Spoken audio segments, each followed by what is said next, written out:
Magandang araw po, welcome po sa aking channel, Love9 TV. Nandito po tayo ngayon sa Silang Cavite kung saan meron po tayong bagong video presentation, isang residential property. May lot area po ito na 1,450 square meters.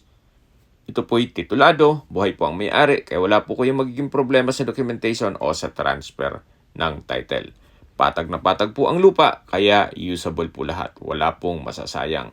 Napakatahimik po ng lugar, sariwang hangin, at malamig po ang klima. Ito po yung nasa mataas na lugar. Ang estimated elevation above sea level ay 1,355 feet. Napakaganda po nito para sa inyong retirement. Binebenta po ito ni owner sa halagang 7,000 pesos per square meter. Kung may mga katanungan po kayo, tawag lang po kayo sa aking numero. Ang full video po ay mapapanood nyo sa aking YouTube channel, Love9 TV Official. Maraming salamat po.